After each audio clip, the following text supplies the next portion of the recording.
পক্ষে আমরা 17 বছর ভোট দিতে পারি নাই। আমরা ইনশাল্লাহ এখনো ভাইয়ের জন্য রাজপথে আছি এবং এই ভোট শেষ না পর্যন্ত গণনা পর্যন্ত আমরা রাজপথ থেকে এবং এই কেন্দ্র থেকে আমরা কেন্দ্র ছাড়বো না, ঘরে ফিরে যাবো না। সবাইকে আবারও বিপ্লবী অভিনন্দন, দোয়া এবং ভালোবাসা রইল। 13 তারিখে সারাদিন ধানের শীষের ফিল্ড তৈরি করার জন্য অক্লান্ত চেষ্টা করে যাব। ইতিমধ্যে আমাদের কার্যক্রম চলমান। আমরা আমাদের নেতাকে নির্বাচনী বৈতরণী পার করার জন্য শরীরে শেষ রক্তবিন্দু দিয়ে পরিশ্রম করে যাব। পরিশ্রমের কোনো বিকল্প নাই। আমাদের নেতা পাস করবে, আমরা ঘরে বসে আছি, তাহলে আমাদের রেজাল্ট আসবে না।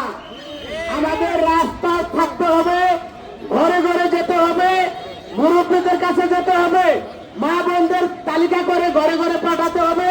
তবেই আমরা জয় লাভ করতে পারবো। যদি আমরা অলসতা করি, আমাদের প্রার্থী পাস, তাহলে কিন্তু আমাদের সর্বনাশ হয়ে যাবে। বাংলাদেশ জাতীয়তাবাদী দল হচ্ছে এই বাংলাদেশের পক্ষের দল, এই বাংলাদেশের প্রতিটি মানুষের মুক্তির পক্ষের দল।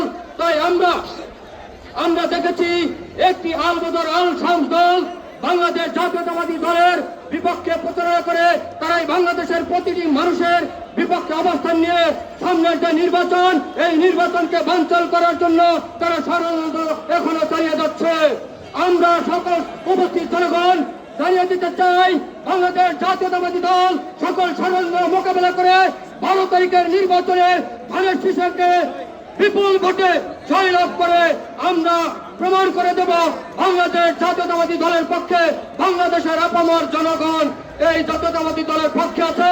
বাংলাদেশ জাতীয়তাবাদী দল এই 18 আসনে ধানের শীষের প্রার্থী এস এম জাহাঙ্গীরকে বিপুল ভোটে বিজয়ী করে আমরা ইনশাল্লাহ তারেক রহমানকে এই আসন উপহার দেব।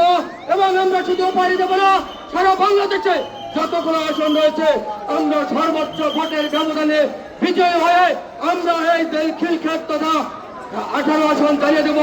এই ধানের শীষ হচ্ছে ঢাকা 18 আসনের ঘাঁটি, জনাব তারেক রহমানের ঘাঁটি, খালেদা জিয়ার ঘাঁটি, এস এম জাহাঙ্গীর আসনের ঘাঁটি, আজিল S M Jahangir, S M Fazlul হকের ঘাঁটি, বিএনপির ঘাঁটি।